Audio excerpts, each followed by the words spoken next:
Administration చాలా బాగుందండి. చాలా బాగుంది. ఎక్సలెంట్‌గా ఉంది. Better than YCP. చాలా సూపర్‌గా ఉంది. ఇచ్చిన 2 మంత్స్ లోపలనే మనకు చాలా వరకు సమస్యలు సాల్వ్ చేశారు. ఫండ్స్ కూడా సెంట్రల్ నుంచి బాగా వస్తున్నాయి.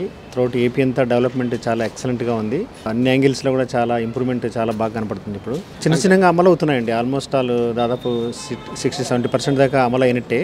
ఉచిత బస్సు ప్రయాణము అది షార్ట్లీ తొందరలో ఓపెన్ కాబోతుంది. అది కూడా మహిళలకు అనుకూలంగా ఉంటుందని చాలామంది మహిళలు చాలా ఉత్సాహంగా ఉన్నారు. మనం ఓట్లు వేసేందుకు గాను ఇది చాలా సంతోషకరమైన వార్తే అని చెప్పి ఎగ్జంప్షన్ లేకుండా అందరికీ మహిళలకు అందరికీ ఫ్రీ బస్సు ఉచిత బస్సు ప్రయాణం చేకూరుస్తారని చెప్పి చెప్తున్నారు. ఇంతకుముందు దానికంటే ఇప్పుడు ఎంతో బాగుంది. వైసీపీ అడ్మినిస్ట్రేషన్ కంటే ఇది చాలా బాగుంది. సమస్య లేదు. ఊరికి అబాండాలు వేయడం తప్ప గవర్నమెంట్ను అసలు ఇంకో ఏం ఛాన్సే లేదు. ఖచ్చితంగా బ్రహ్మాండంగా చాలా బాగుంది. చాలా సూపర్గా ఉంది. ఆ పేర్లు పెట్టినప్పుడు కూడా మేము చాలా బాధపడ్డాము. ఇప్పుడు మళ్ళీ అదే పేర్లు వచ్చేటప్పటికి చాలా సంతోషంగా ఉంది. ప్లస్ ఉచిత రైతు పాస్ పుస్తకాలపైన కూడా ఏ ఎంబ్లం లేకుండా ఓన్లీ గవర్నమెంట్ ఎంబ్లం ఉండడం అనేది చాలా చాలా చాలా అందరికీ చాలా సంతోషం కలిగించే విషయం. అది మన ప్రభుత్వము అనే ఒక ఫీలింగ్ రావాలి. ఆ పద్ధతిలోనే చాలా బాగుంది. ఏ ఫోటో లేకుండా చేయడం అనేది ఈరోజు నారా లోకేష్ గారు కూడా చెప్పారు.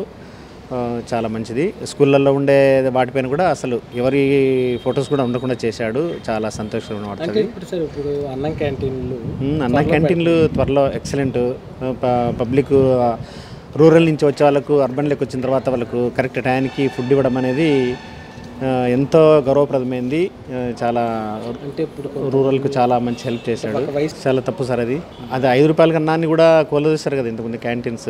ఇప్పుడు దానివల్ల ఎంతో మేలు కదా. 5 రూపీస్కి మీల్స్ రావడం అనేది మామూలు విషయం కాదు. అది మన పవన్ కళ్యాణ్ గారు అన్నట్టు డొక్కా సీతమ్మ గారు అన్నారు. దాన్ని మెయింటైన్ చేస్తూ ఈ విధంగా భోజనం పెట్టడం అనేది చాలా గొప్ప విషయము. యాక్చువల్గా అప్పుడప్పుడు నేను కూడా తింటున్నాను. చాలా బాగుంది. దాంట్లో సమస్య లేదు. ఆ మాత్రం ఫుడ్ తింటే చాలు, చాలా సమస్య సాల్వ్ అయినట్టే కదా. 5 సంవత్సరాల తర్వాత ఇప్పుడు బాగా అనిపించింది నాకు.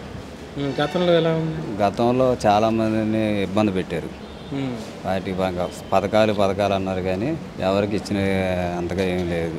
అంటే వైసీపీ నేతలు మేము బాగా చేసాం అది ఇది గతంలో అది ఇప్పుడు ఇలా ఏం చేయట్లేదని ఆరోపిస్తున్నారు.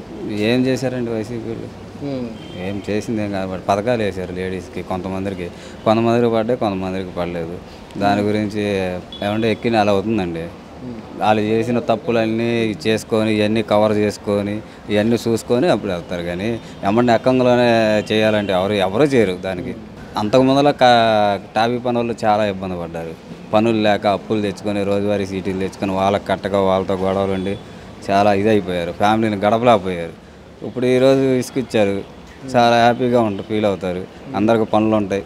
చంద్రబాబు గారి పరిపాలన వేరు. అంటే ఇప్పుడు వైసీపీ నేతలు ఆరోపిస్తున్నారు ఇసుక ఉచితంగా అంటున్నారు కానీ డబ్బులు వసూలు చేస్తున్నారు అని ఆరోపిస్తున్నారు. ఎవరి దగ్గర వసూలు చేశారు? వాళ్ళు వసూలు చేసినట్టు వీళ్ళు వసూలు చేయలేదు కదా. 40 ఏళ్ళు 50 ఏళ్ళు అలా తీసుకోలేదు కదా. ఇప్పుడు రోడ్డు మీద చాలామంది పని వాళ్ళు ఉంటారండి. పనికి వెళ్తారు. పనికి వెళ్ళినప్పుడు 5 రూపాయలకు భోజనం అంటే ఏం వస్తుంది చెప్పండి. మన ఇంట్లో కూరగాయలు కొనాలంటే అంత అవుతుంది. మినిమం 30 రూపాయలు 40 రూపాయలు లేదే కూరగాయలు కానీ ఏదీ లేదు. అది 5 రూపాయలకు భోజనం పెడుతున్నారంటే ఇంకే